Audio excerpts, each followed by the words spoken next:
Ahí estamos, muchas gracias por la advertencia. Ahora sí, estamos grabando.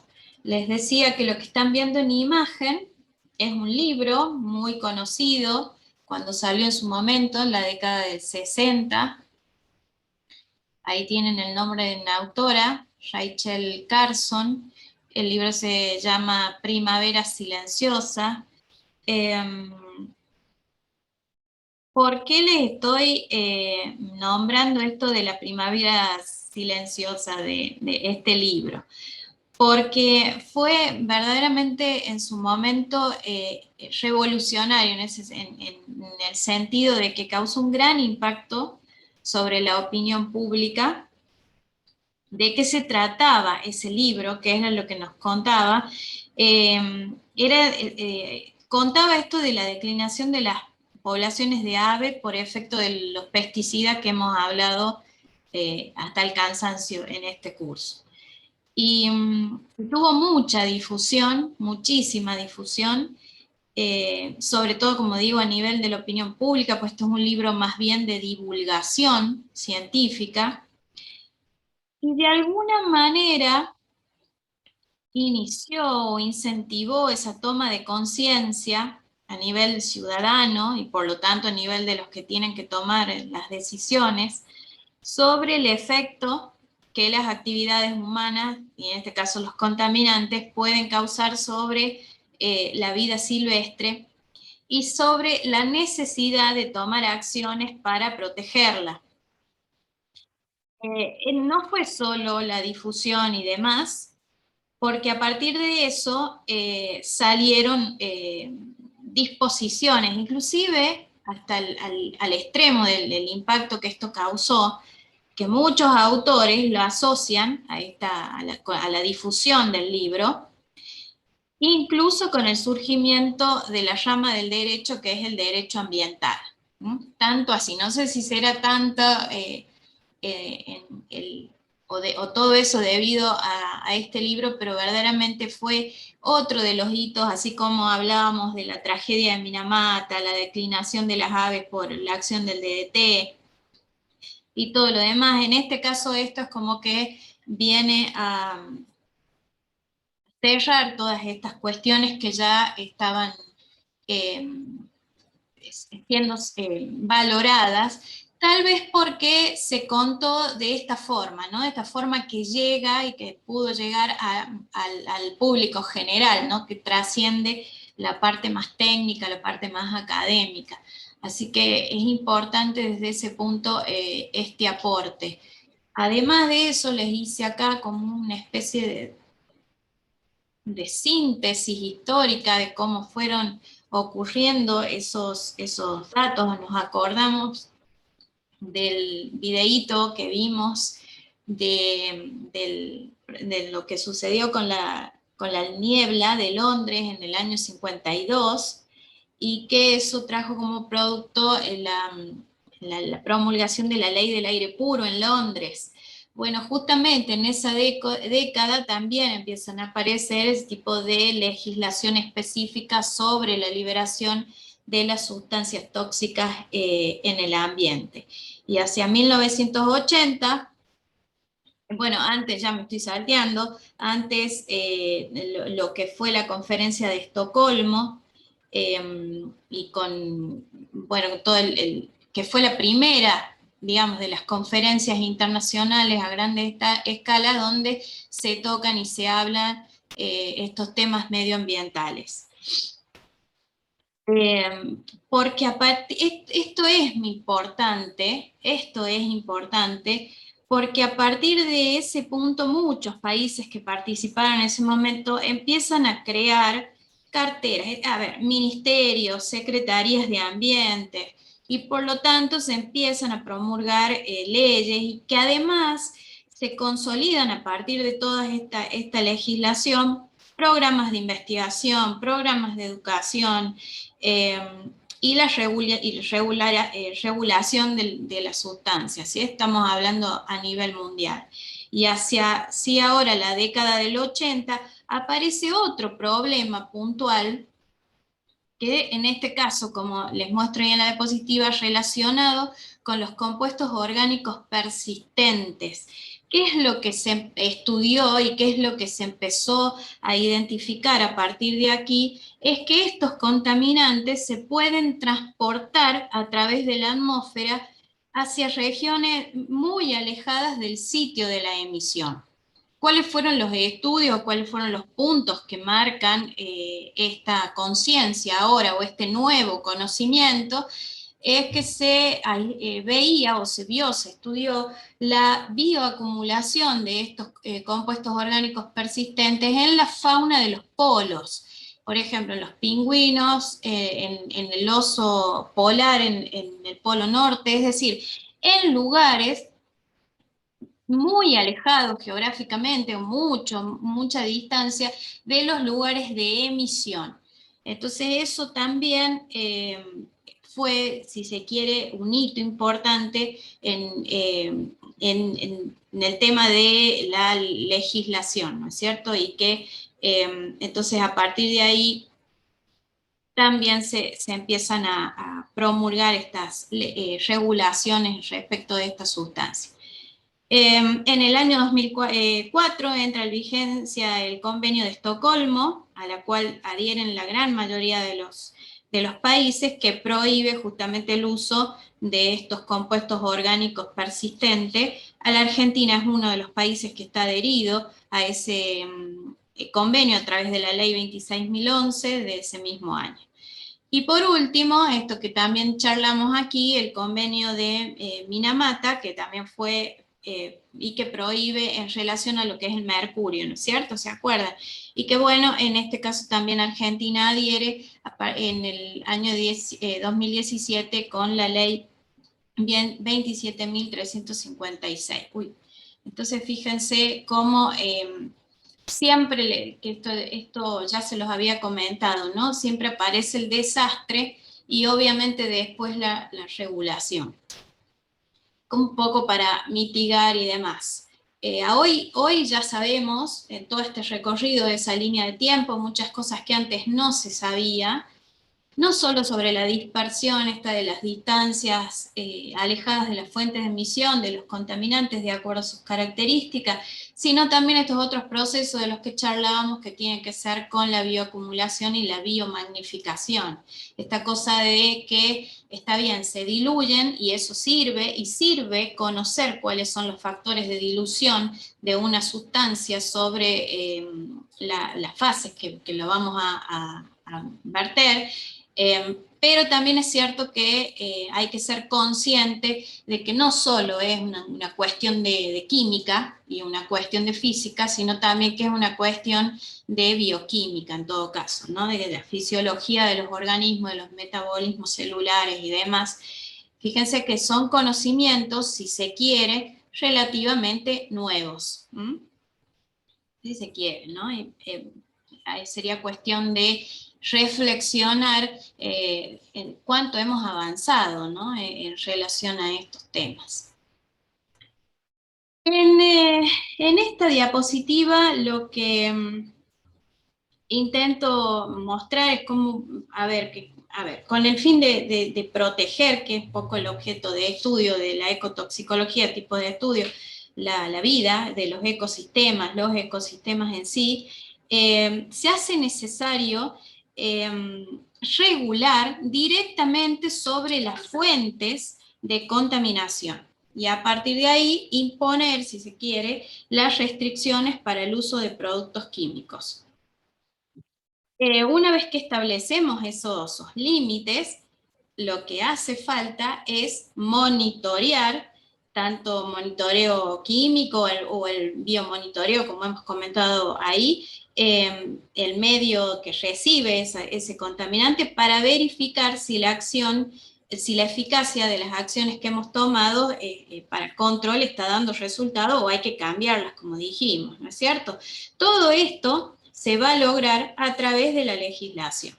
De esa legislación que va a abarcar desde convenios internacionales que prohíben el uso de compuestos químicos como los que vimos, hasta regulaciones locales que pueden llegar a establecer desde las cantidades máximas de una sustancia que se puede volcar a un cuerpo, por ejemplo, a un cuerpo de agua, incluso especificar el procedimiento para autorizar el volcado o el uso de determinado componente, como por ejemplo un pesticida. Una vez que entonces se identifican las sustancias tóxicas, que es muy importante, y las concentraciones potencialmente dañinas de esta sustancia, entonces es necesario esa limitación mediante las regulaciones. Yo les he puesto acá, nada más que como para ejemplificar, esto que lo deben conocer, sobre todo las chicas que trabajan ahí en aguas de la provincia, este procedimiento para la autorización de vuelcos de establecimientos generadores de efluentes industriales y especiales, como ejemplo de una reglamentación local. En realidad, al respecto, yo hago hincapié en esta parte de ese reglamento, lo deben conocer mucho, pero es nada más que para resaltar esta idea. Hace un listado de sustancias, igual con una serie de sustancias que figuran ahí en ese anexo, pero fíjense que empieza a hablar de esto, ¿no? De los compuestos y sustancias que pueden originar algún efecto en el ambiente acuático. Habla incluso de sustancias que posean propiedades carcinogénicas, mutagénicas, teratogénicas a través del ambiente, o sea, entran dentro de ese listado, si bien no están todas especificadas, muchas veces por estas cuestiones del concepto de contaminante emergente, ¿no es cierto? Lo interesante sería que acá capaz que nos puedan ayudar algunos de los que están participando hoy de la clase, a contar cuáles son esos mecanismos de evaluación de estas sustancias en particular, ya que son o que figuran dentro de una reglamentación que es regional. No sé si tienen conocimiento, chicas, si han tenido experiencia alguna, si nos quiere compartir. ¿Dónde envían el análisis? ¿Con cuál otras regulaciones se manejan?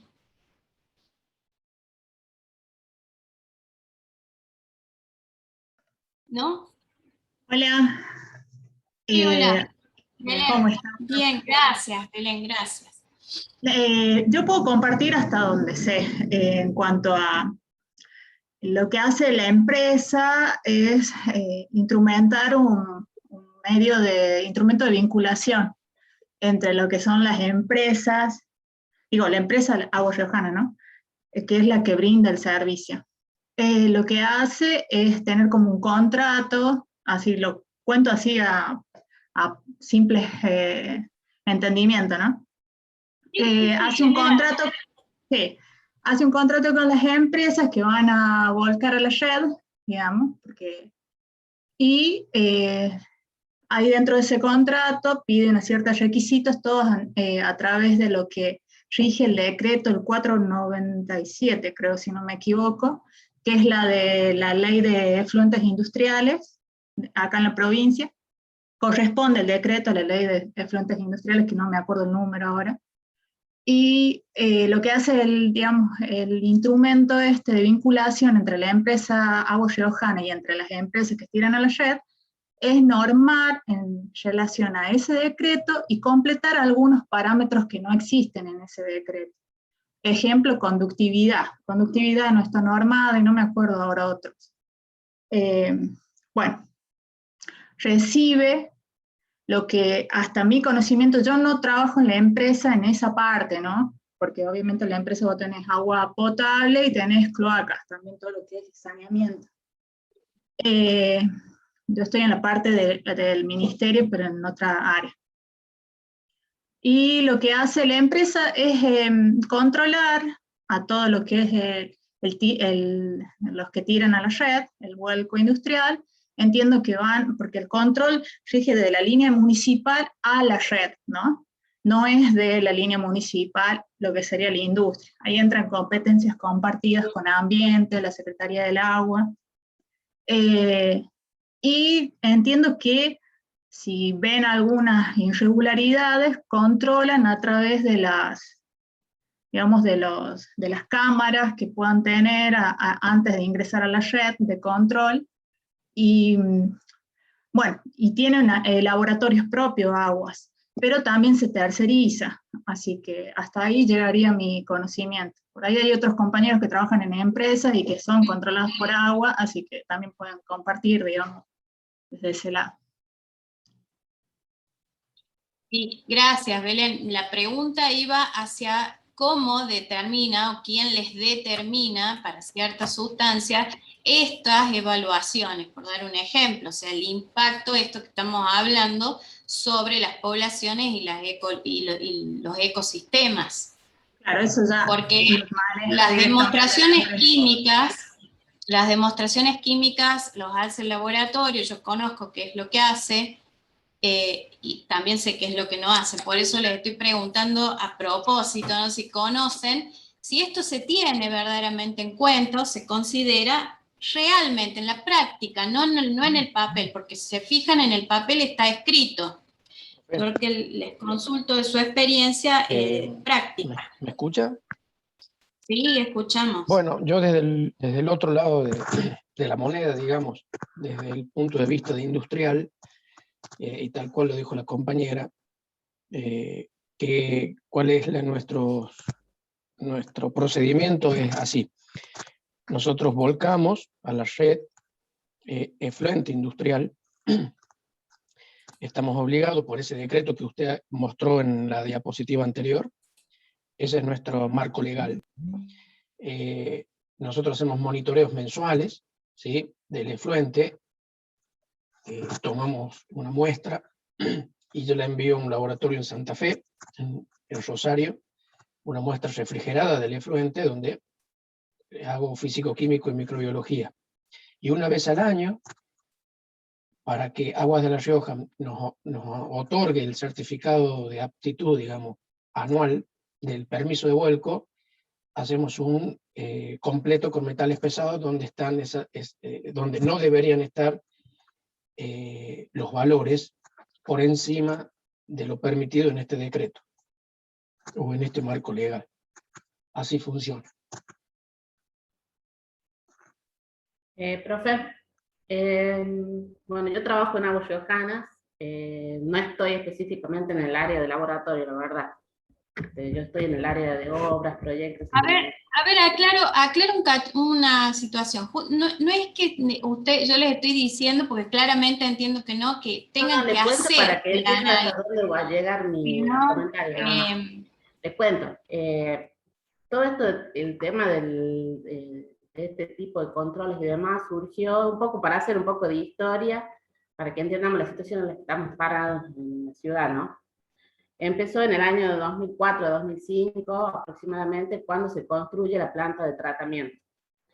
La planta de tratamiento en ese momento se construyó de acuerdo a la población servida que teníamos en ese momento y demás, y a partir del control que se realiza en la planta empezaron a surgir la necesidad de realizar algunos controles relacionados al proceso de tratamiento. Le cuento esto así en las palabras que yo sé, nada más. A ver, hay términos que la verdad desconozco y demás, así que bueno, les cuento un poco como para ilustrar. A partir del control que se realiza en la planta, que eso sí se hace mensualmente, se realiza, digamos, el control del efluente que ingresa a la planta en la cámara de carga y se realiza un control del efluente que sale. Esos son el control que hace Aguas mensualmente, bimestralmente, la verdad no sé cada cuánto, pero lo hace periódicamente. Cuando, que es el efluente que termina volcado, digamos, al medio. Cuando se detecta alguna anomalía y demás, se vuelve para atrás, y todo ese registro que presentan las industrias de vuelco, simplemente, hasta donde yo entiendo, se usa solamente a fines de poder controlar la planta de tratamiento y ver que funcione adecuadamente para lo cual fue diseñado. Entiendo que hasta ahí llega, digamos, el control de agua. Agua, si bien tiene un laboratorio, pero no tiene un laboratorio para análisis de efluentes. Tiene de agua potable, pero no, lo que es efluente se terceriza con los costos que eso significa. Los estudios que tienen que ver con metales pesados y demás son caros, entiendo yo, con lo cual se hacen muy esporádicamente. Es una falencia, la verdad, pero bueno, de todas formas lo que controla agua es el funcionamiento de la planta. Y en virtud de eso, obviamente, tiene que controlar todo lo que se vuelca. No solamente las industrias tienen control, sino también las carnicerías, todo lo que tiene que ver con un uso, digamos, diferente al doméstico, se controla y se exige, digamos, que el usuario o el cliente, como le llamamos nosotros, esté en conocimiento de lo que debe o no volcar a la red. ¿Para qué? Para asegurar de que el proceso de tratamiento y la deposición final del efluente no genere mayores complicaciones al medio. La verdad, voy a tema pendiente, no advertí, la verdad, de preguntar y demás. Pero bueno, hay especialistas en aguas que se dedican a esto y que seguramente alguna cuestión que errónea puedo haber dicho ahora, pero bueno, es hasta ahí, hasta donde puedo No, comentar. María José, está perfecta tu intervención, te agradezco, porque fíjate todo el material que tenés para trabajar en este tema. Bueno, Para a ver, buscar información. uno de los temas que yo elegí cuando busqué el estudio que nos pidió es sobre aguas residuales. Es un tema común y creo que es el que está más al alcance de nuestra mano, digamos, para todos en realidad, porque es, digamos, creo que es lo menos trabajado en la provincia. Desde mi área, digamos, de proyecto y demás, hoy en día estamos haciendo mucho hincapié en lo que es el tratamiento de aguas residuales. Estamos tratando de ver si podemos lograr hacer plantas de tratamientos nuevos en otras localidades. Se está trabajando fuerte desde mi área de trabajo en este tema en particular. Es uno de los temas, la verdad, estoy aprendiendo. Es una de las razones por las cuales estoy acá, en realidad. Así Tal que, cual, exactamente. pero bueno, es un tema que falta mucho por andar. Bueno, ahí Belén les puede comentar el tema de la legislación, la falta de parámetros por ahí. Yo hay cosas que las escucho y que, bueno, hay cuestiones que falta trabajar mucho en la definición de parámetros que tienen que ver con la legislación y demás, pero bueno, creo que si hay, entre todos los que están acá en el posgrado y demás, creo que se puede hacer mucho si nos metemos en el tema. Exacto, ese es el punto. Ese es el punto, yo creo que has dado. Antes Valentina, está Viviana que pidió la palabra, ya las hago. Es decir, justamente ese es el punto, lo que dice María José, ¿no? Es que sobre este tema hay mucho todavía que se puede hacer, porque generalmente es un cambio también de visión. Porque normalmente cuando se trata de todos estos temas, uno piensa o nos quedamos en lo que es la química ambiental, que es la que apunta a la salud pública, que está perfecto, es obvio. Pero digamos, este aspecto creo que es lo que quedó claro, apunta también hacia el impacto en las otras poblaciones, en las comunidades y finalmente en el ecosistema, del cual nosotros formamos parte, porque como vimos con el ejemplo clarísimo de Minamata, no vivimos de manera aislada, vivimos integrados con esos otros organismos y finalmente nos puede afectar con un efecto boomerang, como les decía. Es un poco la idea y bueno, y lo demuestran con sus aportes que están haciendo. Viviana, vos querías hablar, te escuchamos. Hola, ¿se me escucha? Sí, sí, sí. No, quería comentar con respecto a lo que más o menos tengo conocimiento de lo que son las legislaciones en La Rioja principalmente. Los códigos de aguas y de efluentes datan del año 90, y en su momento la elección de los parámetros, que han sido muchos indicadores por un lado, como los microbiológicos, sabemos muy bien que no se busca puntualmente un microorganismo, sino un conjunto de microorganismos indicadores, y los distintos parámetros físico-químicos se determinaron en aquella época, lejos, o sea, estoy hablando del año 90, bien lejos, siglo pasado. Estoy trabajando sobre aquellos contaminantes que podían ser perjudiciales por sí mismos, o por su bioacumulación, o por su transformación química en el ambiente. El tema, hay algo cierto, el tema de los costos para su control es muy elevado. De todas maneras, en aquellas épocas ya se estaban haciendo controles en lo que era la EPOSLAR, o sea, trabajaban sobre aguas y efluentes, hablando de lo que es aguas nada más. Pero a su vez aparece la ley de residuos peligrosos y la ley de residuos industriales, que hace lo mismo, ya ampliando el panorama, que es no solamente sobre los efluentes líquidos, sino todas las emisiones sólidas y gaseosas. Y ahí también se repite el tema de buscar aquellos contaminantes, ya sea por los estudios extranjeros, porque nos sumamos a muchas legislaciones y convenios extranjeros, para hacer los controles en distintos compuestos que quizás acá en Argentina no se daban o no se conocían, pero lo mismo se sumaron. Es decir, la determinación de cuáles eran los parámetros fue un trabajo larguísimo de mucha gente que estuvo involucrada, de universidades, de entidades públicas, hasta llegar al listado que hoy se conoce. La que más conozco yo es la de residuos peligrosos, ¿no? Bueno, sí, eso era lo que ¿te acordás? quería comentar. No sé si vos ayer, sí, perfecto, perfecto, Vivi, ¿se acuerdan? Ayer yo di el ejemplo del estudio de los macroinvertebrados, ¿se acuerdan? En relación a el vertido de los efluentes, ¿se acuerdan? Y dije que fue uno de los primeros trabajos publicados en la Argentina, no el primero, fue uno de los primeros, con este tipo de bioindicadores, y fue en el año 97. Así que fíjense, o sea, hay que actualizar algunas cosas como conclusión, digamos, si es que podemos o si es que incorporamos esta perspectiva en el cuidado del ambiente. Ahí no sé, Valentina, si querías comentar algo. Hola, profe, sí. Bueno, en el caso de por parte industrial, que bueno, las chicas trabajan en la parte pública y en la parte de organismo de control, nosotros desde la parte industrial nos guiamos más que todo por una cuestión de certificación de calidad del producto o calidad del proceso. Entonces intentamos justamente hacer estos tipos de análisis con las pruebas, o sea, sacan para saber si tienen este tipo de propiedades, los físicos químicos completos o metales pesados.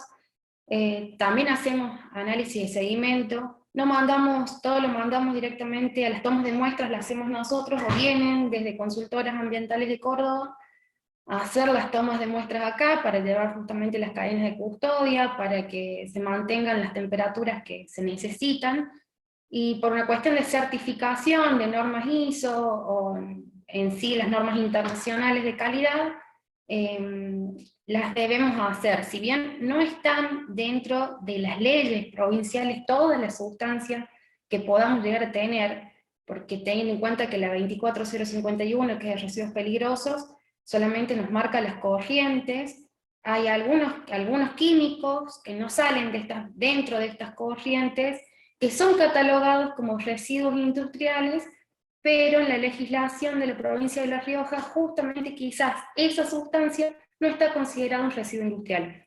Entonces hay que, intentando justamente certificar que están o no están presentes algunas sustancias dentro de lo que es el vuelco, ya sea río, pero acá no, en ese sentido no tenemos río, sino que tenemos una planta potabilizadora.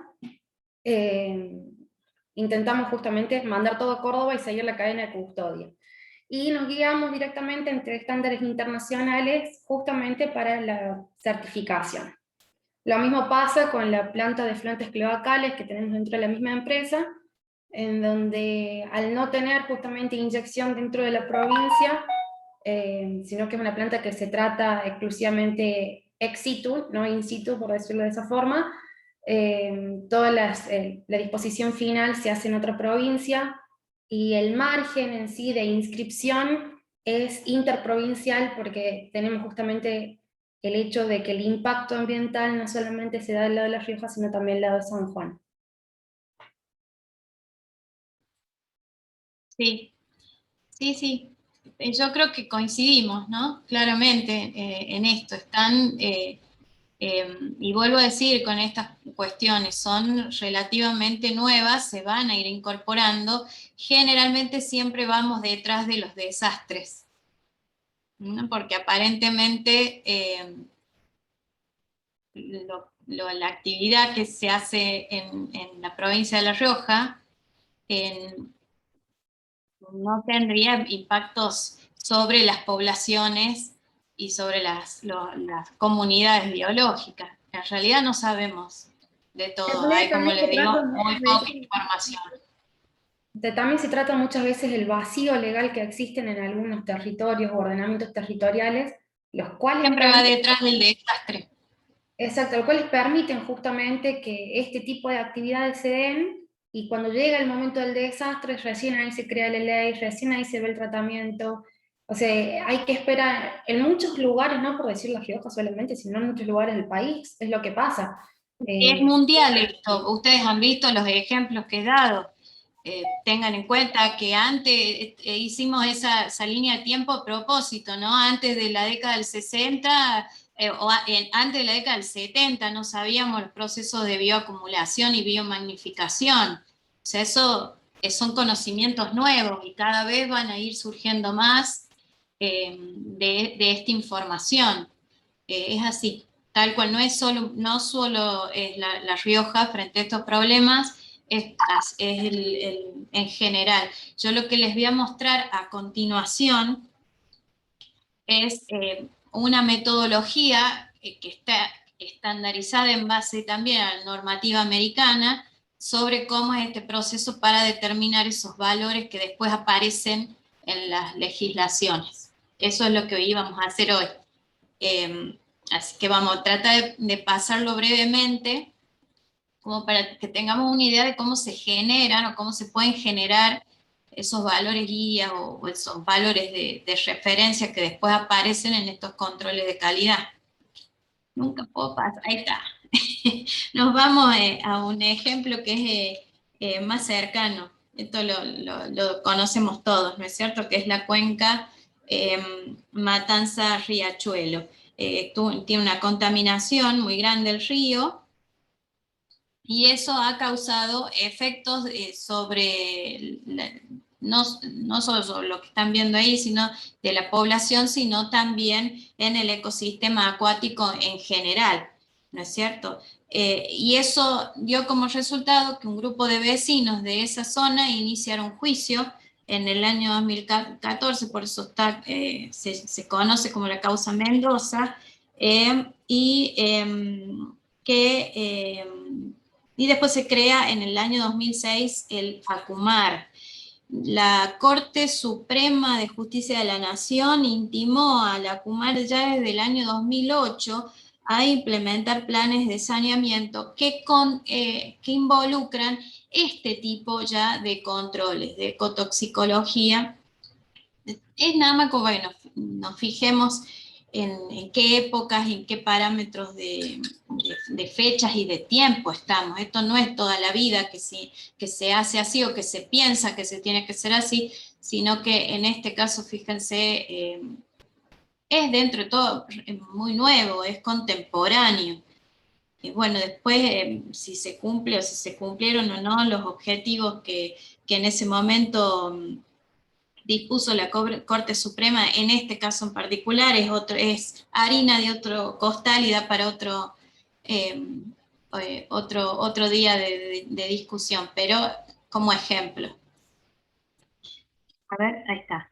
Y entonces lo que vamos a hacer a continuación es usar el vertido de los contaminantes a aguas superficiales desde frentes líquidos para ejemplificar cómo se procede, cómo proceden en general los organismos encargados del control ambiental.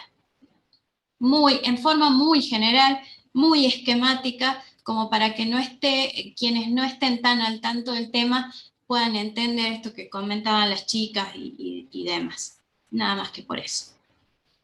Fíjense entonces que es un procedimiento que abarca, si se quiere, estas etapas. En esa primera de las etapas, lo que se hace es definir el uso, estamos dando el ejemplo del cuerpo receptores agua, vamos a definir los usos del cuerpo receptor y establecer las características físico-químicas y microbiológicas según estándares, ¿no es cierto? Ese uso puede ser, ayúdenme chicas, consumo de agua, agua para consumo humano, de ganado, uso recreacional, preservación de la flora y de la fauna, acuática, en general son esos. Una vez que se establece toda esa parte que es descriptiva, porque fíjense que esto se puede, como bien explicaban aquí las chicas, buscar información basándonos en otros modelos que ya están estandarizados de otros países. Lo que sigue es fijar las consecuencias máximas admisibles para los vuelcos de los efluentes. ¿Cómo se fijan? Consecuencias en términos de concentraciones, por ejemplo, de contaminantes. A ver si pasa, ahí está. ¿Cómo vamos a fijar esas concentraciones que no causan efectos adversos? También de manera muy general, esto que les he puesto ahí, para fijar esas concentraciones, en el caso del ejemplo, y si fuese destinado a uso como fuente de agua potable, vamos a tomar en cuenta el efecto de la sustancia sobre la salud humana y además también la eficacia de remoción de los contaminantes que pueda tener el tratamiento que se realiza en el agua para potabilizarla en todas las etapas, ¿no es cierto? Pero en realidad, ¿cómo lo vamos a establecer? Vamos a utilizar distintas metodologías que en general van a emplear la información que ya hemos visto en el curso. Valores de la concentración letal 50, valores de la concentración inhibitoria 50, el NOEC para estas sustancias. Con estos datos, como hemos visto, provienen de laboratorios. Si no los tenemos, si no los podemos generar nosotros, los mandamos a que alguien lo haga, y si no, lo que mucho se hace es utilizar toda la información que se dispone en la literatura científica. Si no está para determinada sustancia, que por ahí queremos fijar estos efectos o estos límites de concentración, y no están estandarizadas porque no existe la norma ISO, porque no hay ninguna normativa de la Agencia Medioambiental Americana ni nada, lo que hacemos es ir a la información, a estos buscadores. La información científica puede y es de hecho una forma, una fuente habilitada para poder sacar estos tipos de datos. Y si no, los tendremos que hacer, en el peor de los casos, ¿no es cierto?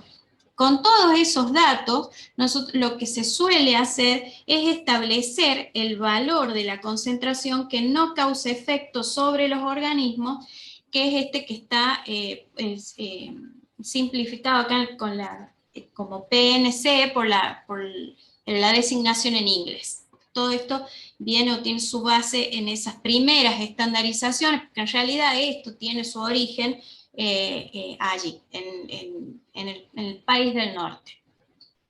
¿Se entiende, no? O sea, fijamos los valores, estos valores los podemos conseguir nosotros en el laboratorio, y si no tenemos laboratorio, lo tercerizamos, como muchos de ellos, siempre estamos hablando no de los particulares, sino en este caso de los organismos que regulan estas sustancias.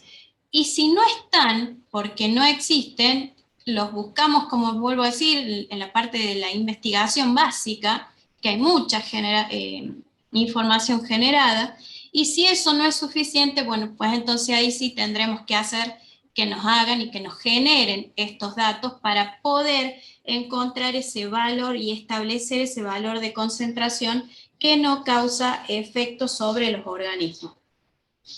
En general, a ver si me pasa la diapo, se utilizan dos enfoques. Esto se los comento nada más que como para que tengan conocimiento, no va a entrar en la parte de la evaluación, pero estos enfoques son, por un lado, el método de la especie más sensible, esa que está puesto ahí, y por el otro lado el estudio de la distribución de la sensibilidad de especies. O sea, son dos métodos que les voy a comentar ahora muy de manera general.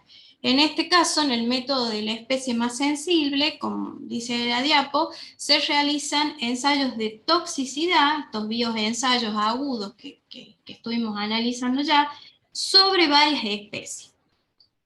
Y se van a tomar los resultados obtenidos para la especie más sensible, ya sea en cualquiera de estos parámetros que nosotros estemos estudiando, que repasemos, dicho sea de paso, va a depender del tipo de variable que estemos analizando, ¿se acuerdan, no es cierto?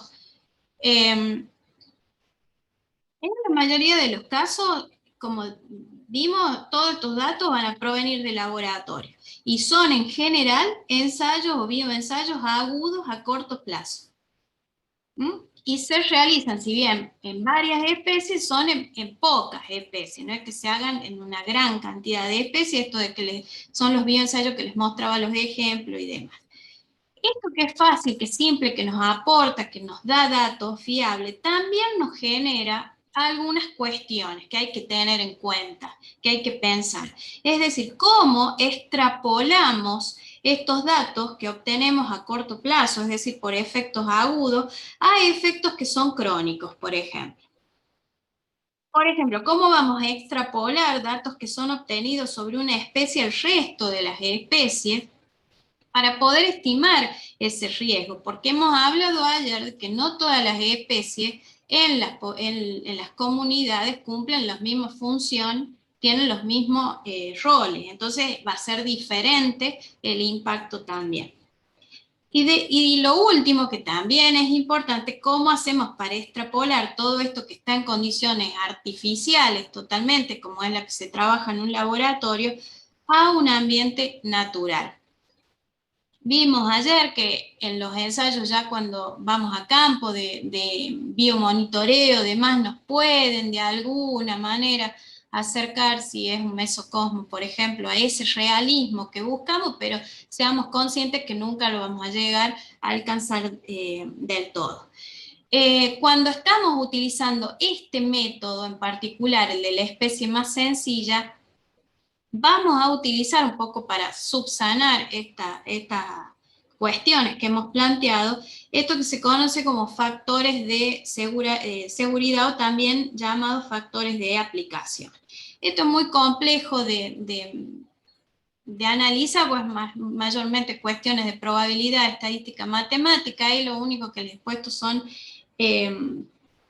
algunos ejemplos, nada más, pero el resultado obtenido con la especie más sensible después lo dividimos por ese factor de seguridad, que es un factor de seguridad fijo, y que va a estar, y que más o menos, para explicarlo muy simplemente, es inversamente proporcional a la cantidad y calidad de los datos de toxicidad que dispongamos. Esos que les he puesto ahí son algunas cuestiones que ya están estandarizadas. Por ejemplo, datos obtenidos a partir de ensayos agudos con una sola especie, se divide el valor, esto que estamos hablando, por 1000. Por ejemplo, la concentración efectiva 50 lo dividimos por 1000. Ese es el valor que usamos si estamos trabajando con datos de laboratorio. Como le he puesto aquí al final, si esos datos provienen de ensayos de campo, no necesitamos entonces aplicar estos factores de seguridad que de alguna manera ajustan estas ecuaciones.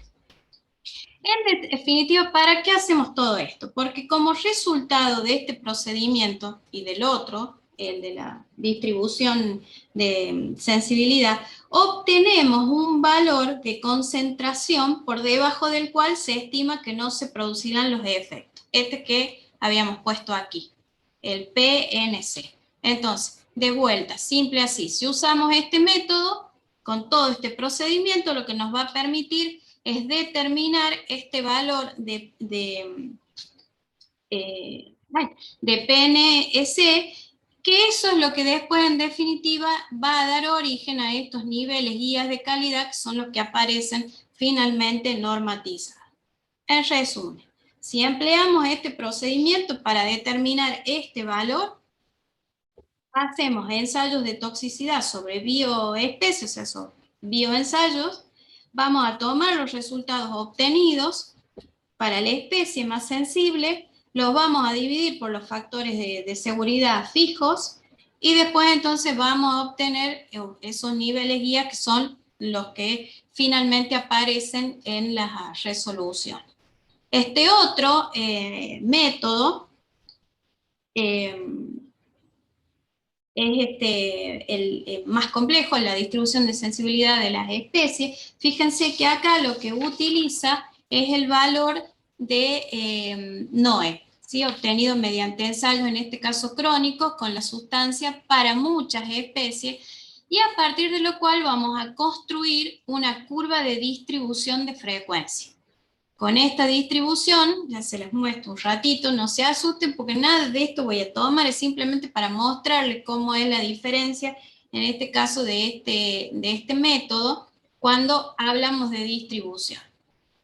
Con este con este método lo que vamos a estimar es el valor de la concentración que no supere el valor del NOAC para un porcentaje definido de especie. ¿Sí? Es un estudio, en este caso, un ejemplo de sensibilidad de especies para el cadmio. Miren todas las especies que se toman, y se determina ese parámetro que es, como decíamos, el valor que también nos va a servir finalmente, me vuelvo, para determinar el valor de PNC para esa sustancia. Eso es nada más. Y, por supuesto, servir de valor guía. No sé si más o menos claro, ahí está en una comparación entre los dos enfoques, entre las ventajas y las desventajas. El de la especie más sensible es más simple, de bajo costo, pero tiene muchas mayores desventajas que el que presenta el de distribución de sensibilidad de especies, que en realidad lo que más se usa para determinar estos valores que después ustedes tienen que o controlar o que tienen que alcanzar dependiendo de qué lado del proceso se encuentran. Bueno, esto es un ejemplo que les doy acá de la Agencia de Protección Ambiental, o EPA, establece estos niveles, cómo generar estos niveles guía en relación a la protección de la vida acuática, y fíjense que ahí lo que propone es un monitoreo químico de control de las sustancias específicas, la evaluación de toxicidad del efluente como un todo. Esto es interesante porque es uno de los valores que más se usan. Uy, ya me fue. Y por último, el monitoreo biológico. O sea, que no es solo la parte química, no es solo la parte toxicológica, sino que también nos están sugiriendo aquí una tercera etapa, que es el monitoreo biológico a través, bueno, de esto que hemos estado viendo de los ensayos de campo. Eso es como un ejemplo, como algo a seguir, porque hay que tener en cuenta, como les decía antes, que todo esto se origina en realidad a partir de la legislación americana, ¿no? Que es lo que en realidad empiezan a estandarizar esta metodología, eso es lo que quiero decir. Y normalmente, me voy a un ratito, todas los otros procesos, ya sea los europeos, Brasil tiene propios, son bastante similares en este sentido, en este proceso que es más bien general. ¿Cómo fijamos estas concentraciones máximas?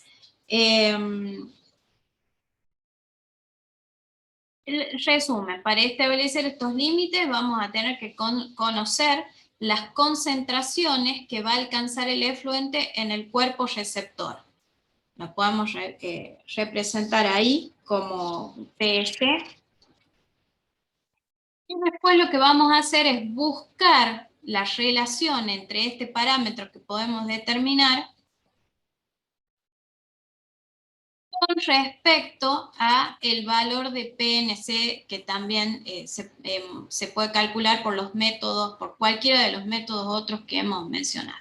y lo que se hace es encontrar la relación entre estos dos parámetros, buscando que el PEC sea menor que la concentración que no cause efectos sobre los organismos. De esa forma se fijan las concentraciones máximas de efluentes. Aquí la complicación, ¿cuál será? Bueno, que todos esos datos, todos los parámetros que necesitamos medir son muchas veces estudios que tienen relativa complejidad, como ustedes vieron, los de toxicidad, pero también los de biomonitoreo y demás. Si no los tenemos, por si en algún momento les toca realizar o fijar ustedes el máximo de una concentración que no está reglamentada en ninguna normativa y que afecta especialmente a nuestra zona, a nuestra provincia, más o menos este es el proceso que se tiene que seguir. ¿Una sola persona tiene que hacer todo esto? No, vuelvo a insistir con esto del trabajo interdisciplinario, porque inclusive, como vuelvo a decir, si la especie o el bioindicador que nosotros tenemos que seleccionar, que sea representativo del ecosistema, del ambiente que nosotros estamos estudiando, necesita, por ejemplo, del conocimiento en taxonomía de, no sé, invertebrados terrestres, y bueno, habrá que buscar a alguien que específicamente sepa y que los pueda identificar y demás. Y son muchos el aporte del conocimiento de muchas áreas científicas, muchos campos del conocimiento para poder llegar a concluir con estos numeritos que después aparecen, estos valores que después aparecen en estas resoluciones. Esto es nada más que el esquema del procedimiento, para que se fijen nada más en esta última, que es simplemente la relación esta que les comentaba antes. Si hacemos ese cociente entre el cálculo de la concentración prevista, que era el PEC, ¿se acuerdan? Y el cálculo del valor de la concentración prevista sin efectos, que es el PNC, eso lo que nos va a dar es un valor que va a ser, lo podemos considerar riesgo. Y así es como finaliza esta evaluación de los riesgos de esta sustancia. Valores, en general, esto es un comentario, valores menores a 1 de esa relación para determinada sustancia nos va a indicar que no presenta riesgo de toxicidad o de bioacumulación. Ahora, si encontramos valores mayores a 1, vamos a tener un problema, porque vamos a tener que seguir con estudios más complejos que tienen que ver ya con obtener parámetros de toxicidad crónica, ¿no? de esta exposición aguda que normalmente son los que se usan. Entonces que eso es nada más. Acá no sé qué les puse. Bueno, esto es más de lo mismo, por ahí para resaltar esto de este procedimiento que describimos, el que se utiliza en un contexto regulatorio para fijar esos límites, y que en este caso ese wet, que para que no les quede sin la definición, es como dice ahí, la evaluación de toxicidad del efluente como un todo. En esta evaluación vamos a evaluar el efecto tóxico del efluente también mediante un ensayo de toxicidad.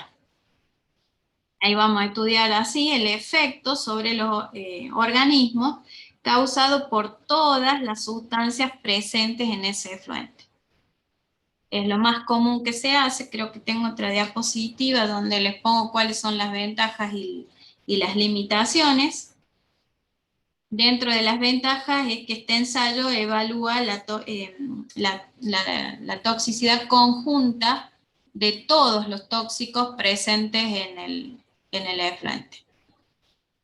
Lo bueno es que nos va a permitir detectar efectos sinérgicos, aditivos, de esto ya también algo, poquito, pero hablan.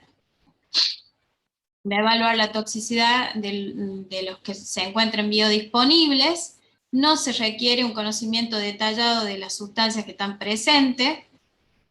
y es una herramienta que puede emplearse para prevenir impactos. Dentro de las limitaciones, no nos da información sobre la presencia de tóxicos específicos, no da información acerca de los efectos sobre la salud humana, y no da información sobre el tratamiento y persistencia de los compuestos que están causando toxicidad, esto que les decía, que si esos valores superan los que nos da este índice, vamos a tener que hacer estudios de cronicidad, donde, bueno, acá ya estamos hablando de biomonitoreo del campo, de tiempos más prolongados. Todos estos ensayos de toxicidad se realizan empleando procedimientos que están normalizados. Ya hemos visto cuáles son los más empleados: usan dafnias, especies de algas, las bacterias bioluminiscentes, en algunos casos peces. Alguien leyó por ahí un trabajo que usaban anfibios. Y esto está reglamentado, como les contaba también, en distintas normas que van a describirnos, cuando tengamos suerte, los procedimientos. Y que les recuerdo, por si alguno no estaba ayer en la clase, les subí, les compartí en el aula un manual que está en español, donde están muchos de estos bioensayos que solemos usar para obtener estos datos. En Argentina es IRAN el organismo que está encargado de esta tarea. Especialmente ahí en la norma IRAN 29012, que es la primera que está ahí, creo que la están viendo bien, que es la guía para bioensayos de muestra. Ahí, por ejemplo, señala que un efecto nocivo detectado mediante estos ensayos, entiéndase ensayos de toxicidad, nos puede alertar acerca de los peligros, o en realidad de los potenciales peligros sobre los ecosistemas como consecuencia de la exposición de esta sustancia. En muchos de estos casos se establece la correlación entre los WET, los resultados obtenidos a través de la evaluación de la toxicidad de los efluentes como un todo, en el ejemplo que estamos dando, y las observaciones que uno puede realizar, si es que hay, del biomonitoreo. ¿Sí? Y esto, ya como para ir terminando, nada más que ayer también salió el tema de cómo caracterizamos muchas veces los químicos. La información la pueden encontrar aquí, entre tantos otros, pero esto creo que lo conocemos todos o la mayoría. Que aquí en el CGA, que es el Sistema Globalmente Armonizado de Clasificación y Etiquetado de Productos Químicos, aparecen, como ven ahí, los relacionados o los que causen impactos en el ambiente. Eso nada más que como para mostrar, pues seguramente muchos de ustedes están relacionados con esto por sus trabajos.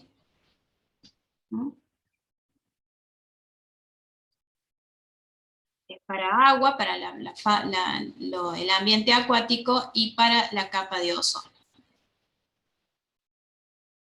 Todo esto, ¿por qué lo ponía? Porque acuérdense, no me voy a volver tan atrás en la diapositiva, pero cuando nosotros, para poder establecer esta legislación, estos límites, necesitamos conocer, caracterizar los contaminantes, ¿sí? que de la fuente de contaminación. Es simplemente por eso que los muestro. Y si no, bueno, la otra que también pueden usar es la categorización de residuos según el convenio Basilea, que ahí, como se fijan, está en la categoría H12 lo que es ecotóxico. Son nada más que complementos de esto que habíamos hablado. Y esto para el final, y ya les prometo que me callo, que esto es lo último que tengo para comentarles. ¿En qué está relacionada los estudios ecotoxicológicos con esto de la evaluación de riesgo ecológico, ERE o ERA en inglés? Ahí lo que estamos diciendo ahí, que determina, o el objetivo de determinar el agente estresor que puede causar uno o más efectos adversos. Vamos a ver acá. y el efecto tiene que ocurrir sobre un componente ecológico. Esto es, o podría formar parte, ser una parte de la evaluación de impacto ambiental en realidad, pero esto en particular es lo que quiero resaltar, es cuando estamos haciendo esa evaluación sobre alguno de los componentes de los niveles de los que vinimos hablando durante todo el curso. Entonces, ecológico, les decía cuál es la relación con la ecotoxicología. Esto seguramente ya lo han visto, pero muy rapidito. Los agregué, está agregado en este curso, en función de las consignas de las actividades que están en la guía, que algunas ayer llegamos a leer y a hacer, que vieron que son un montón de información, que sé yo, tiene que ver, bueno, con esto. Esta metodología para hacer tipo de evaluaciones, en general esta que yo les estoy presentando, aclaro, también sigue los lineamientos de la EPA, y que en particular eso se focaliza en el eje, es decir, en las cuestiones más técnicas y más científicas de todo este análisis. Como ven ahí en el esquema, lo que se busca establecer es esa secuencia lógica y sistematizada de la identificación de los peligros reales y de los peligros potenciales, y la evaluación de la probabilidad de que alguno de los componentes de ese medio ambiente se pueda ver afectado como resultado de la exposición a una sustancia tóxica. Esto es más general, ¿no? Esto es en realidad un estresor ambiental, pero en este caso a un contaminante en nuestro contexto, ¿no es cierto? Y todo eso es lo que vamos a denominar estimación del riesgo. Tiene por lo general, siguiendo, como les vuelvo a decir, esta metodología de la EPA, hay varias metodologías, pero son generalmente muy parecidas a esta, 4 etapas, ¿sí? La primera, que es la etapa de la identificación del peligro o formulación del problema. Ahí recopilamos toda la información, y si no tenemos, la tenemos que generar para poder caracterizar, los peligros y sus efectos. Esto es una búsqueda de información. Ya ordené mal las diapositivas, les pido disculpas, pero más adelante les voy a mostrar como para que tengan una idea qué es lo que recopilamos y qué información necesitamos tener en este caso. Por ejemplo, vamos a tener que caracterizar cuáles son los contaminantes, vamos a tener que identificar cuáles son los aspectos específicos de los efectos ecológicos de interés. Entonces, cómo ese contaminante puede llegar a alterar alguna de las especies o de las poblaciones o de las comunidades, y cuáles serían los datos que vamos a necesitar, y además no solo los datos, sino qué medidas podríamos utilizar para relacionar cuantitativamente estos contaminantes con los efectos ecológicos, es decir, cuáles van a ser los parámetros para poder establecer la relación entre la concentración del contaminante y la respuesta. Después la fase 2, que ven ahí, es la fase del análisis de riesgo, que en general comprende 2 etapas de trabajo. Una que es una etapa de caracterización de la exposición, y la otra que es la caracterización de los efectos. En esa primera etapa de la caracterización de la exposición, vamos a tratar de cuantificar el peligro de la exposición a ese contaminante. Por ejemplo, un efecto agudo, local, a corto plazo, de un pequeño derrame. O, por ejemplo, el ingreso por escorrentía superficial de un plaguicida. En el otro extremo podemos analizar otro tipo de contaminantes que tienen impactos ya de manera más crónica o con efectos a largo plazo sobre el ecosistema, como podría ser el derrame de petróleo por un buque y demás en el mar. Otra cosa que podemos encontrar ahí o analizar en en esa primera etapa es el conocimiento del momento en el que se va a producir la etapa más sensible en el ciclo de vida del bioindicador o de la población que estemos analizando. Ayer dimos un ejemplo, los mosquitos sería el caso. ¿Cuándo, cómo, qué va a afectar? Si al adulto, la larva, bueno, qué sé yo, sería como para dar algunos ejemplos. Después tengo algunas tablitas que les dejo más que todo de datos, como para que ustedes puedan, en todo caso, relacionarlos con la actividad del examen, dale con el examen, con la actividad de la evaluación final. Y después, como les decía, la caracterización de esos efectos que me van a servir para cuantificar los efectos según el indicador que he usado. Entonces, en esta fase 2, tanto la caracterización de la exposición como de los efectos me van a servir integrando esa dos información para pasar a la fase 3, que es la fase de caracterización del riesgo. Y esto se puede hacer, no vamos a entrar en detalle, hay mucho para hablar, por métodos que son determinísticos o por métodos probabilísticos, algunos como parecidos a esto de la distribución de especies y demás. Y finalmente la última fase, que es la fase de gestión y comunicación del riesgo que hemos analizado, donde ahí vamos a tener como producto final que realizar la propuesta de una administración adecuada de ese riesgo, ¿no es cierto? Eso puede incluso incluir medidas regulatorias o medidas mitigadoras en tal caso. Y darlo a conocer también es muy importante, generalmente son informes larguísimos con un montón de gráficos y demás que provienen de toda esta fase de caracterización del riesgo.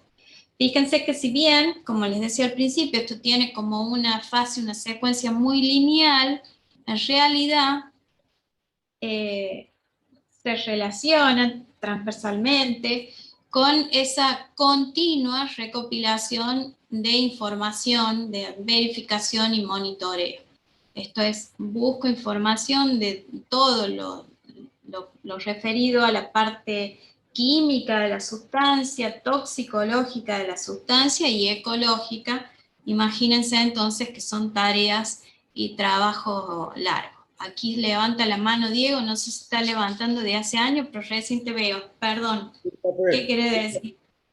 No, quería preguntarle el significado de las flechas, que me imagino que es como una retroalimentación, las flechas azules y rojas. Es, tal cual.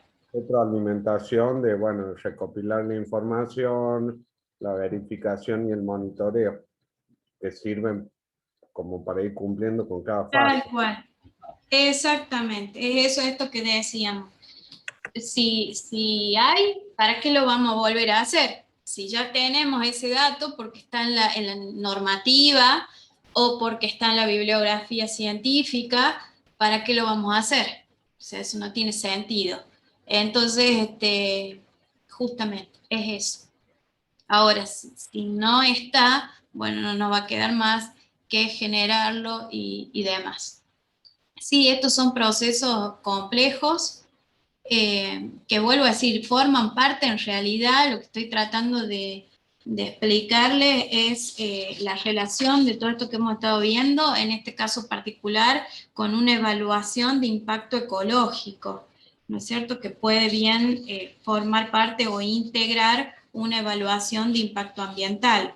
Eso tener en cuenta. ¿Qué es lo que aporta la ecotoxicología? Bueno, todos estos datos, estos índices, como por ejemplo la concentración efectiva 50 y todas las que podemos encontrar ahí, por ejemplo la concentración inhibitoria, estos modelos para determinar las especies más sensibles. Bueno, eso es los estudios o la parte ecotoxicológica que tiene que ver el contenido de esta parte en este tipo de estudios. Y lo que sigue a continuación es esto que les decía, nada más son unas tablitas que también se las dejé en el PDF, de todas, en la fase 1, por ejemplo, que acordémonos en la fase del análisis, del problema, cuando tenemos que caracterizar a esos estresores, como esto es más general, acá ustedes, estresor va a ser igual al contaminante. Fíjense el estado, la intensidad, la duración, frecuencia, la escala temporal, la escala espacial, las interacciones, o sea, todo lo que tiene que ver con esa característica físico-química, en este caso de la sustancia. ¿Qué otra cosa les puse? También en la primera fase de identificación del peligro, algunos escenarios de exposición. Yo creo que esto, les va a servir de ejemplo o de inspiración, si se quiere, para el último punto del trabajo final. Por ejemplo, si es un escenario, a ver, vamos para acá, de desierto, los componentes bióticos van a ser cactáceas, reptiles, aves, insectos. Esto está muy simplificado, ¿no? Como un ejemplo. Los abióticos, suelo y aire.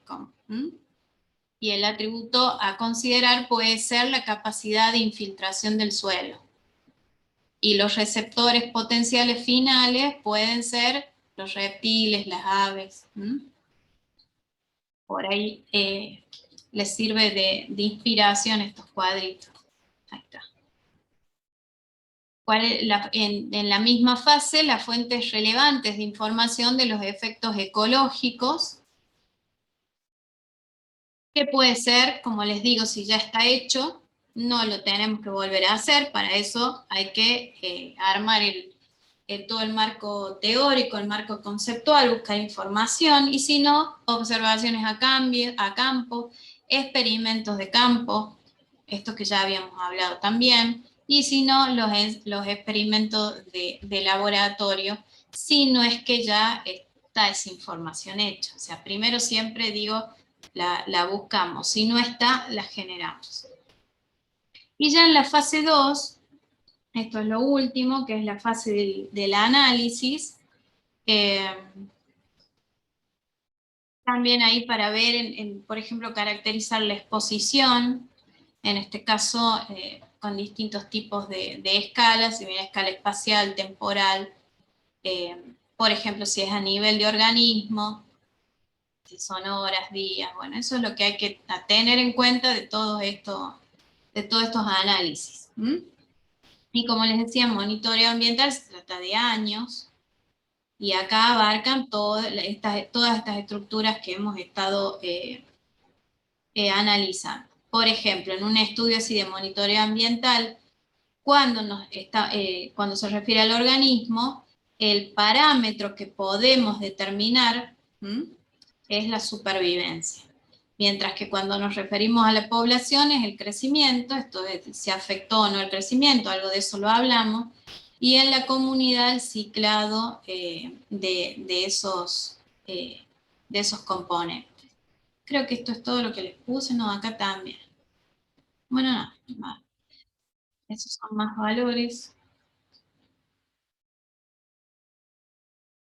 Como esto más que todo, les digo, se los dejo ahí en el PDF, está cargado en el aula, para que les pueda servir en todo caso de fuente de inspiración cuando tengan que hacer la actividad final. No sé si alguno ya tuvo la oportunidad de meterse en el aula, a ver que ya está cargado el examen, si no ya se me dan un tiempito, se los muestro. ¿Ya lo pudieron leer? No creo, porque se los habilité un ratito antes de entrar a clase. Ahí ya se las muestro.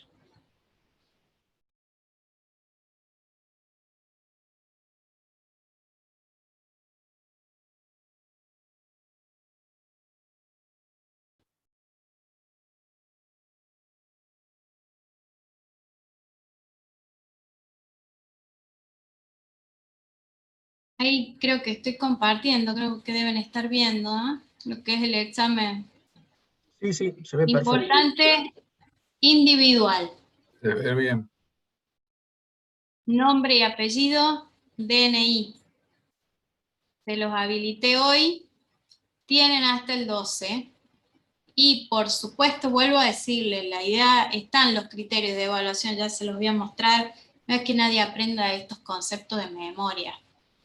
Por lo tanto, lo podamos, si quieren, ir trabajando en los viernes que vamos a tener habilitado a partir de las 6 de la tarde estos horarios de consulta. Fíjense, miren, tienen una parte A, que son actividades de aplicación de conceptos, ahí tiene el puntaje. Tiene una parte B, que ya la vamos a explicar qué es, y la parte C. O sea, tiene 3 partes, entre los 3 suman 10 en total, 10 puntos en total. En la primera parte hay actividades similares a las que tienen en la guía, con ejemplos que están en las presentaciones y la explicación está grabada en las clases. Leo el primero, es actividad 1, responder la siguiente pregunta y justificar la respuesta. Se realiza un ensayo de toxicidad aguda de 2 compuestos químicos con Daphnia magna y se obtienen los siguientes resultados. Para el compuesto A, una concentración efectiva 50 de 0,5 miligramos por litro, y para el compuesto B, una concentración efectiva 50 de 10 miligramos por litro. Les pregunta cuál de los 2 compuestos es más tóxico. O sea, no es para que lo respondan ahora. Pero se entiende, ¿no? Esto ya lo hicimos con otro ejemplo. El 2. Se realiza un ensayo de inhibición del crecimiento de algas con un compuesto químico. Se determina la concentración inhibitoria 50 y el NOEC y se obtienen los siguientes resultados. Bueno, ahí están. ¿Son correctos estos resultados? Es decir, ¿son lógicos estos valores? Para lo cual tienen que tener bien en claro las definiciones de esas variables. Después analizan bien qué quiere decir una, qué quiere decir la otra, qué es lo que mide, para ver si eso es lógico. En el 2, en la parte 2, les dice analizar los resultados que presentan en la siguiente tabla y responder cuál será la especie más susceptible al compuesto 2, y si siempre es la absorción el factor condicionante de la toxicidad. Este les tiene que sonar. Para los que han estado atentos y los que estaban en las clases, y si no, lo tienen grabado en una de las clases en la nube. Acá este otro también, en el ejemplo 3, analiza el siguiente caso y responda. En este caso se realizó un ensayo de toxicidad con peces, en el cual se han expuesto 10 individuos a distintas concentraciones de un efluente industrial. O sea, todo el efluente. Bueno, durante 96 horas. Al finalizar este periodo se contó el número de organismos muertos para cada concentración y se han obtenido los siguientes resultados de la tabla. ¿Qué tienen que hacer ustedes? Es decir, ¿cuál parámetro elegiría para determinar cuantitativamente la relación entre la respuesta de los organismos y la concentración de efluentes utilizados en este ensayo? O sea, tienen que decir el parámetro y decir por qué. Y por último, determinar el valor. Fíjense que acá les pongo que lo pueden responder haciendo el cálculo, y si no, de manera conceptual. ¿Está bien? El que se anime lo hace con el valor y si no, lo deja expresado. ¿Está bien? Y lo otro es una situación de análisis muy parecido a los que hemos hecho ayer, en este caso de un plaguicida, de los cuales les pide que describan cómo imagina la distribución ADME, que era asimilación todo del compuesto en los distintos organismos, plantas acuáticas, para lo cual seguramente, aunque sea van a tener que googlear un poquito de qué son las cuestiones biológicas de estos organismos. ¿Sí? Como para tener, digo yo, como para tener un criterio un poco más acertado, porque fíjense que es simplemente, como les pongo, imagina una cuestión más de sentido común. Pero digo, si uno tiene un poco más de información sobre esta parte biológica, seguramente le va a acertar más que si no la tiene. ¿Se entiende, no? Después les dice, suponiendo que el escurrimiento hacia los esteros se produce en forma continua y a largo tiempo, es decir, crónica, analice las modificaciones que pueden producirse en esa comunidad. Ahí van a tener que tener en cuenta las características de las sustancias, si van a tener procesos o posibilidades de bioacumulación. Bueno, esto lo hablamos mucho ayer también. En la parte B simplemente les pongo un glosario de términos, que lo hagan en un documento aparte. Y esta es la parte C, por ahí la más compleja, la que hemos estado charlando, en donde la consigna es elegir una problemática ambiental local relacionada con el impacto de contaminantes en la estructura y función de los ecosistemas. Luego proponga una idea de proyecto, no es un proyecto, una idea de proyecto para evaluar el riesgo ecotoxicológico. ¿Está claro? Breve, una página con las 2 carillas sería lo ideal, porque de esa forma voy a corregir más rápido. Miren, a modo de guía, lo que les pido, título, no más de 15 palabras, palabras claves. Esto como para que el que no tenga la práctica de escribir este tipo de hacer este tipo de escritura vaya empezando a agarrar práctica en esto. La descripción del problema, donde van a especificar el o los contaminantes y el efecto sobre el ecosistema. Esto no se trata de adivinar, o sea, si yo elijo el cromo sobre un determinado ecosistema, ¿qué es lo que tienen que hacer? Buscar información, aunque sea mínima, pero buscar información de la sustancia.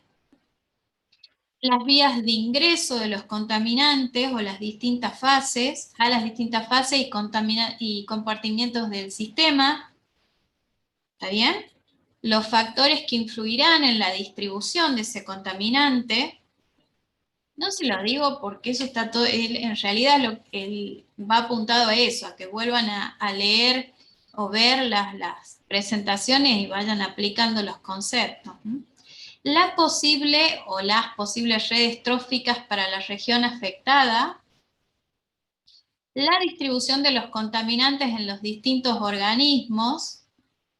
Por eso no hagan tan largo la cuestión, háganlo breve, cosa que puedan hacer medianamente de cada uno.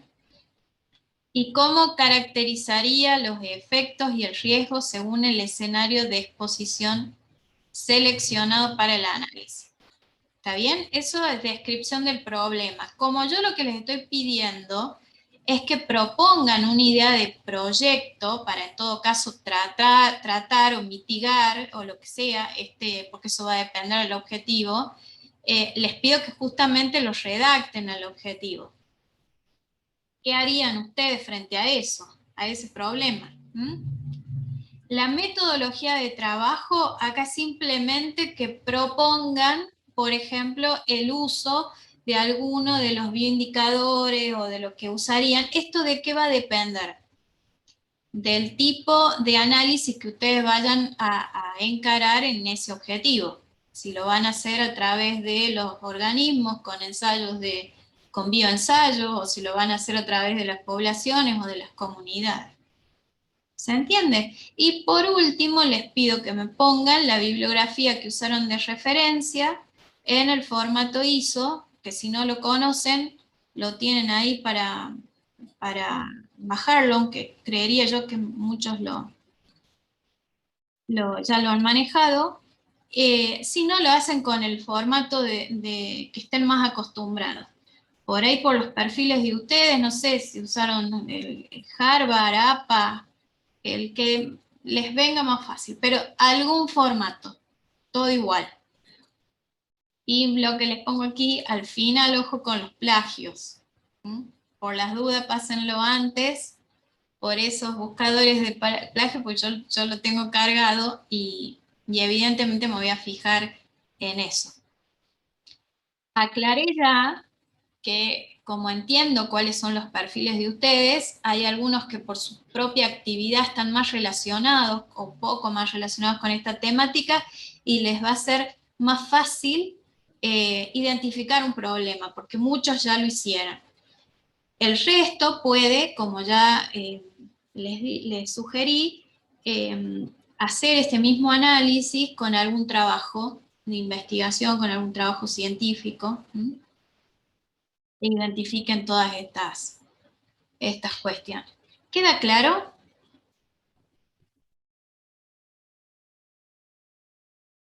Quedaron mudos.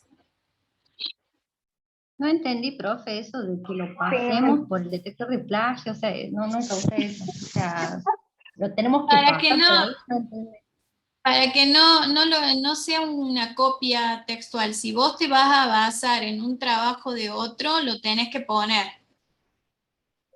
Ajá. No, Eso es es un que no sé cómo. detector de plagio.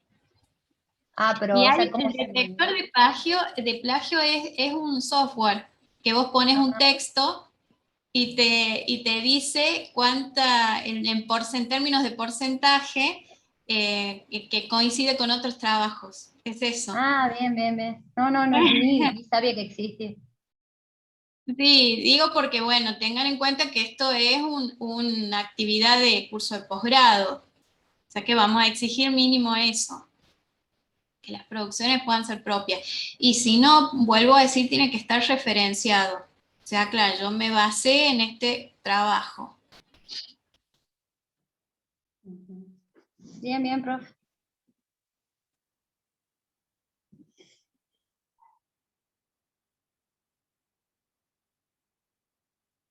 ¿Alguna duda más? O todas, dicen, después van a salir. El viernes, profe. Sí, seguro, ya nos Bueno, vamos a ver todos ahí. Especialmente perfecto. con el último punto. Sí, el último punto es el más laborioso. Es eso nada más. Claro, lo Sí, armamos como si fuera un informe, no sería como contestando las preguntas, o sea, A, B, sino como un informe. no podés contestar. Miren, algo que yo agradezco muchísimo es que sean concisos, porque de esa manera yo puedo corregir mucho más rápido. Entonces es un informe que sea un informe breve, brevísimo. Porque, por ejemplo, uno puede, si están, no sé, que se me ocurre, no sé por qué me quedé con el cromo nada más, pero si están caracterizando algún problema, un problema relacionado con el cromo, pueden identificar la sustancia según el número de CAS, que es la identificación, o sea, algo que identifique que ustedes sepan que saben que es el cromo, ¿no? ¿Qué tipo de sustancia es? Tampoco hace falta que pongan toda la historia química del componente. ¿Va a ser todo individual la entrega, profe? Sí, sí, sí.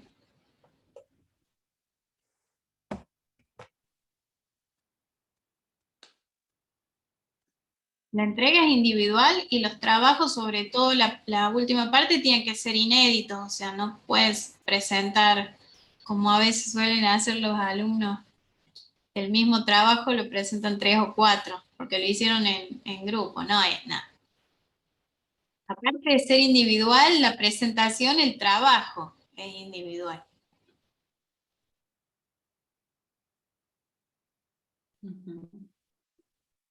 Bien, profe, no hay problema. Y está a disposición, de ustedes mi mail. Bueno, tienen ahí el teléfono también por el WhatsApp y bueno, y nos vamos a volver a encontrar. O sea, no termina hoy. Entonces la clase de consulta sería el viernes próximo, 18 horas. Sí, y el Perfecto. otro también. Bien, listo. Viviana, hablábamos del examen, justo te parece la parte más interesante.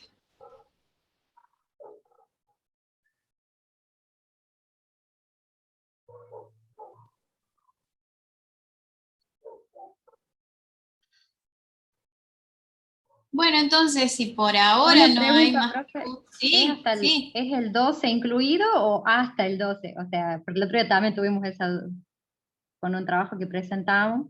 O Es sea, el es hasta 12 incluido hasta la noche, creo que la bien, página bien. es política hasta las 20 y algo, hasta casi las 12. Claro, el otro Creo día que es no. 20 y algo. Bien, bien, bien. De 10, profe. Bueno, ¿los recuperatorios cuándo son? No, creo. Yo ya les comenté, es el hecho de dar estos otros encuentros que están fuera de la planificación es para que no tengan que llegar a esa instancia. O sea, sugerencia, no lleguen al 10 de junio para recién hacerlo. Vayan haciéndolo, cosa de que podamos aprovechar esos encuentros para ir subsanando y corrigiendo y que directamente lo que presenten ya esté bien, sea la formalidad de la evaluación. Esa es mi sugerencia, cosa de que ustedes ya terminen antes de empezar el otro módulo y yo también, ya me desocupe también, porque si no después es lo que hacen siempre, piden extensión de extensión y al final, digo, es esa mi sugerencia. No esperen al 10 de junio para recién sentarse a ver, vayámoslo haciendo así, de forma progresiva, cosa de que cuando ya lo tengas que presentar, Leonardo, sea lo que está bien, lo que seguro vas a probar. Bueno, clarísimo entonces. Esa es la idea. A ustedes hagan lo que les parezca, pero digo, esa es la idea. Bueno, perfecto.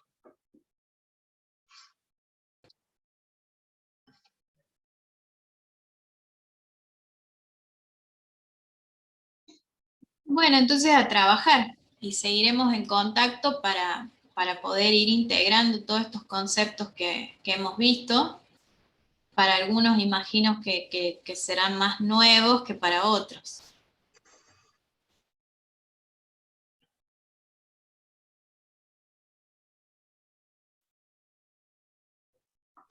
Bueno, entonces, que tengan buen fin nos de semana. despedimos. Hasta luego. Hasta el viernes que viene, y si no, bueno, ha sido un gusto, verdaderamente, como les decía. Yo disfruto muchísimo, estas cosas son, a mí, bueno, yo me dedico a todo esto. Espero poderles haber transmitido, aunque sea eso, y que les haya servido.